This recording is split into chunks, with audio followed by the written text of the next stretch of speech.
Naruto അനിമയിൽ legendary ആയിട്ടുള്ള characters ഇഷ്ടം പോലെ പേരുണ്ട്. അവരൊക്കെ ബിൽഡപ്പ് ചെയ്ത് അവസാനം റിവീൽ ചെയ്യുന്ന സമയത്തൊക്കെ നമുക്ക് എല്ലാവർക്കും ഉറപ്പായിട്ടും ഗൂസ് ബംസ് വന്നു കാണും. പക്ഷേ ചില ക്യാരക്ടേഴ്സിന് മാത്രം ബിൽഡപ്പ് മാത്രമേ കൊടുത്തിട്ടുണ്ടാകത്തുള്ളൂ. ആ ക്യാരക്ടറിനെ പറ്റി ഒന്നും തന്നെ റിവീൽ ചെയ്തിട്ടില്ല. ഇവരുടെ ഒക്കെ ബാക്ക് സ്റ്റോറിയും പവർ ലെവൽസും ഒന്നും അറിയാത്തതുകൊണ്ട് ഭയങ്കര മിസ്റ്ററി ക്യാരക്ടർ ആയിട്ടാണ് ഇവർ നിൽക്കുന്നത്. ഇതുപോലെ ടോപ്പ് 5 മിസ്റ്ററി ക്യാരക്ടേഴ്സ് ആരൊക്കെയാണെന്ന് നോക്കാം. അതിനു മുന്നേ നിങ്ങൾക്ക് ഫേവറേറ്റ് ആയിട്ടുള്ള ഉച്ചിയ ആരാണെന്നുള്ളത് കമന്റ് ചെയ്യാൻ മറക്കണ്ട.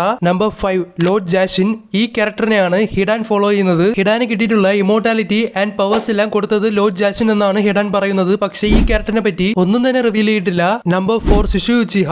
ഈ ക്യാരക്ടറിനാണ് മോസ്റ്റ് പവർഫുൾ മാങ്കിക്ക് ഷെറിങ്ങിന് എബിലിറ്റി ഉള്ളത്. അതുമാത്രമല്ല ഡാൻസറോട് ഫൈറ്റ് ചെയ്യുമ്പോൾ ഒറ്റ കണ്ണുകൊണ്ട് തന്നെ സൂസൻ അവാക്യം ചെയ്തിട്ടുണ്ട്. ഭയങ്കര പൊട്ടൻഷ്യൽ ഉള്ള ക്യാരക്ടറാണ്. അതുകൊണ്ടാണ് ആദ്യമേ കൊന്നു കളഞ്ഞത്. Number 3 Fugaku ഉച്ചിഹ.